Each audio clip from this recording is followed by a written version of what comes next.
matters is that they believe. I would like to introduce my friend Anna Fisher. She is one of, well, I see it almost every convention, just using this with your camera. She is one of our main photographers for cosplay, as well as one of our previous ones. Hi, and over here we have Liz Licata of Team USA, and you will get to be photographed with her in just a little bit once this guy finishes making you laugh. Also, if you don't laugh for him, we won't bring out Liz, so... Oh well.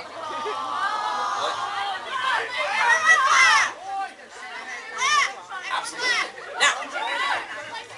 Now, for the past 2 years, New York Anime Fest has had the honor of hosting and finding the team of 2 best cosplayers across the United States, because now, for the last couple of years, Japan has hosted something called the World Cosplay Summit, which is like the Olympics, the International Olympics of cosplay. So what is Project Runway? More like the Family Double Dare of cosplay. Because it's like a physical challenge.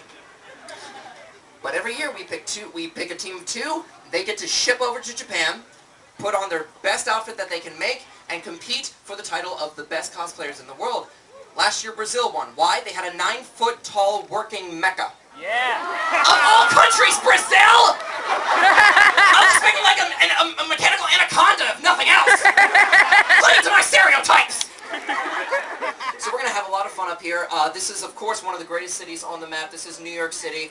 I always love it. I've been living here for about 6 months now. Love it. And this is one of the few countries, one of the few cities in the world that really needs 2 lines in the sidewalk, doesn't it? Because it needs an express lane for locals, and then it needs like a slower lane for tourists and foreigners.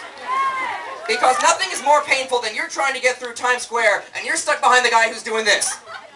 This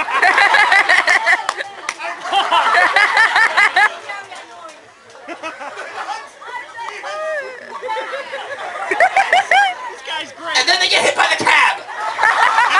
Why would you look up? All the cars that are going to hit you are coming from this way. Look ahead. Move ahead. That's what we do in New York City.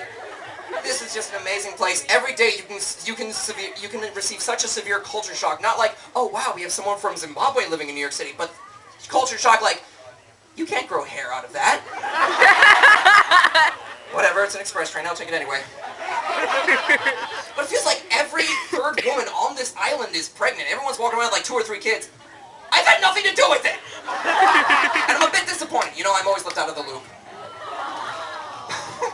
What? You want a bunch of yos? So you see, on the weekends, Central Park kind of becomes like this convoy of strollers. Have you seen the baby strollers wandering around the city? They're enormous. You have like the stack of 2, like the one next to the other, which is wider than any door, guaranteeing you never go back inside. If you pull it backwards, it starts beeping. If you leave it outside too long, you get a parking ticket. The strollers are too big, and then they try to be a little more economical with it. Like they'll have the hammock stack a baby, like there's the baby on top, and then beneath it there's like a little hammock for the newborn. Like you're catering to a maternity ward. Somebody order the 19-inch redhead with a lazy eye? Anyone claim 19? Just can't sell you, kid. And then for the rain, like, I don't know what Storm from the X-Men was thinking now, but thank you very much. Nice. I can finally put this one away. You have seen that video how many times? Thank you very much. But for the rain, strollers have this new feature. They have this plastic sheet that you can fit over the stroller and keep the rain off the baby. Which, for me, goes against common sense, because I remember growing up being told, don't ever put your head, let alone your whole body, in a plastic bag. You will suffocate. So are the yuppies trying to, like, shrink wrap the babies? Preserve the babies? Let me tell you something about babies. They smell. They have, a lot of them can get this kind of dirty diaper smell. You put that under a plastic sheet, under a hot sun, you kind of get, like, a greenhouse effect. And nothing's worse than lifting that up. It's like when you fart under the covers and then hold the pillow real tight until your girlfriend gets back from the bathroom. Oh, good. The commercials are done. Top Chef is back. You're marrying into this in 2 weeks. Enjoy it. So, yes. Great. He came over here. So, welcome to the Sakura Matsuri. This is a celebration of Japanese fandom here in America and how it has converted and contorted and corrupted many of us that we love it. Parents, I'm here to explain a couple of things. I'm also informational. Informal, that's right. Basically, what the heck is your daughter talking about? Manga, they are books, they are comic books, they come out bi-weekly or they come out monthly. There are all kinds of stories that are out there. They then get made into an anime. Yes, it's kind of like a cartoon. But kids today, you have to realize you have it too easy. You have it far too easy. Hulu.com, Crunchyroll.com, YouTube! You can watch whatever you want just a click away. My generation, however, if you didn't want to wake up at 6 o'clock in the morning and watch that dubbed season and a half of Sailor Moon, Dragon Ball Z, Ronin Warriors, or Samurai Pizza Cats, this can just be the whole show. Just I say something, you say yeah, something, yeah, something, yeah. So if you didn't want to wake up at 6 o'clock in the morning before the school bus just to catch that, you couldn't. Like, you were basically screwed. Do you know who knew the end of Dragon Ball Z? No one! If you wanted to see something as basic as Rurouni Kenshin, one of your friends had to know a guy. Who knew a guy. Who possibly offed a guy in downtown Chinatown and brought you back these archaic, weird 8th transfer generation video cassettes.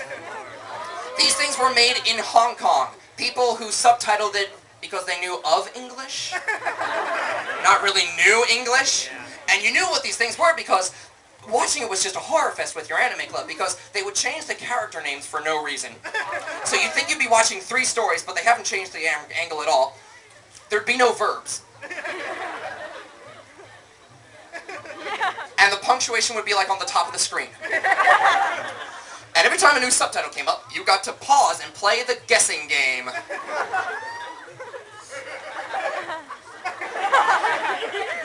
Ora? Am I reading this right? What's the hell your heart? What's the hell wrong you grammar? Those are not words. So to compete with the youngins, Uncle Yo has had to compose the 10 commandments for judging a new anime. They come out every season. You need to know what you're watching, okay? For example, thou shalt not judge a new anime based on its title, Bleach. Thou shalt not judge a new anime. Oh Lord, she got me. We'll talk about Bleach later on. Thou shalt not judge a new anime based on its opening theme song. Can be very misleading. Thou shalt not judge a new anime based on its random misuse of English. Nor on its opening theme song's random misuse of English. Because they're trying, at least. Thou shalt not judge a new anime based on the first episode. Okay? Doesn't tell you where the series is going. Alright? It's not 24. Every episode the president will not be in danger. You can kind of go anywhere. Thou shalt not judge a new anime based on the fangirls. Every dog in Brooklyn right now just went, fangirls! Not their fault, not their fault. Thou shalt accept, when watching new anime, that gravity and the laws of physics in general are downright optional. Especially with hair. You're wearing a straight black wig! That's more what I'm talking about. Very cool. Thou shalt not steal new animes from the internets unless thou intends to share with thine anime club. I think we can all go with that. Sharing is caring. Thou shalt not say the manga was better unless what? Thou hast read the manga! And the most important anime commandment of all, this is about your parents, this is about forgiveness. Thou shalt forgive thy parents for calling it cartoons! And thus grouping Vash the Stampede on the same lines as Bugs Bunny, Elmer Fudd, and SpongeBob SquarePants.